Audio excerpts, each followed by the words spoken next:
Havendo o número legal e sob proteção de Deus, iniciamos os nossos trabalhos. Está aberta a sessão. A presidência convida o senhor deputado Luiz Paulo para fazer a leitura da ata da sessão anterior. Senhor presidente em exercício, deputado Tiago Pampolha, a ata reflete com exatidão o ocorrido na 77ª sessão ordinária, que, iniciada às 14 horas, encerrou-se às 17 horas e 25 minutos. Lida e aprovada a ata, passa a ser o expediente inicial. Primeiro orador inscrito, o nobre deputado Luiz Paulo. Vossa Excelência dispõe de tempo regimental de 10 minutos.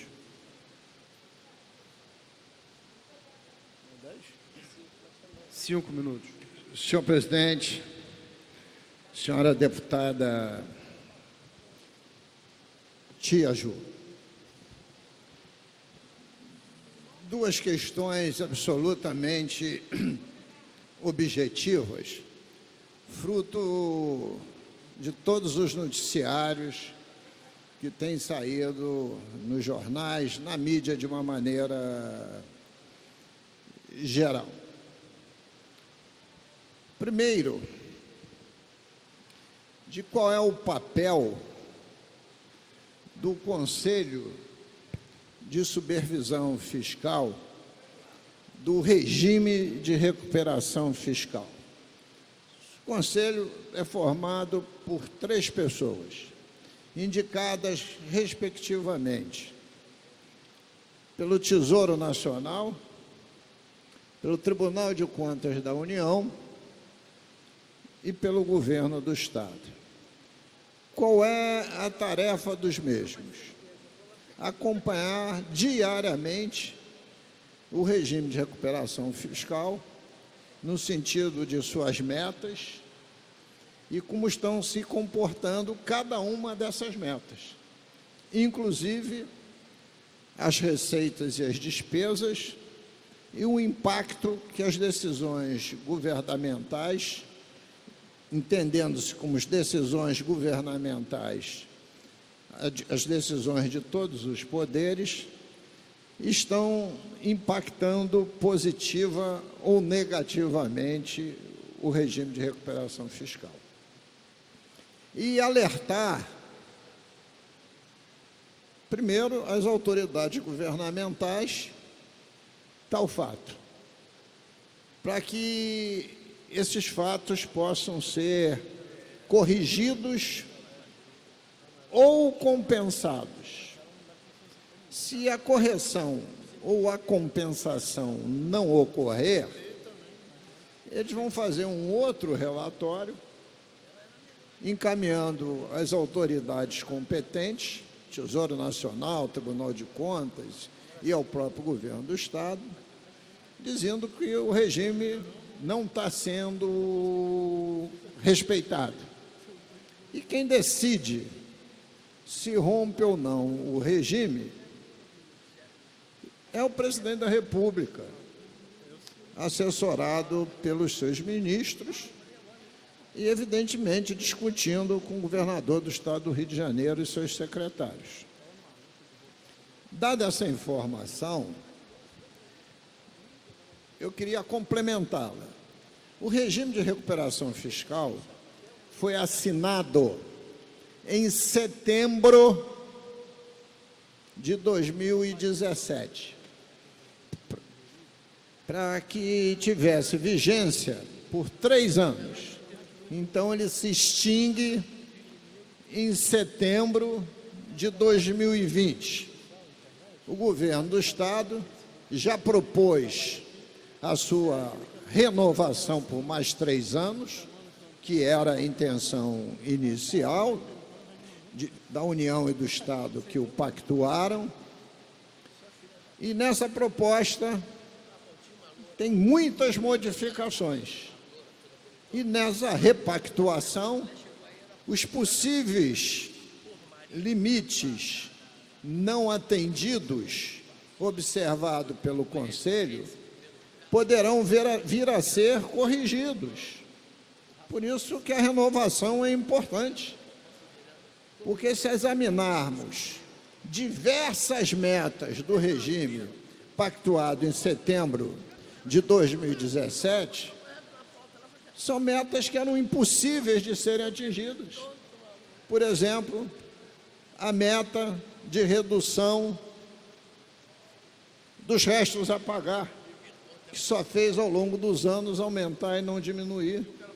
A meta da redução dos incentivos fiscais. A meta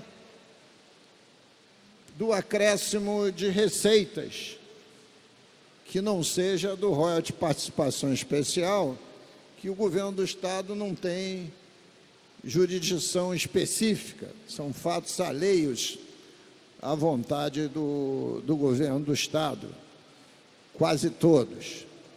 Então, o que eu quero dizer com isso?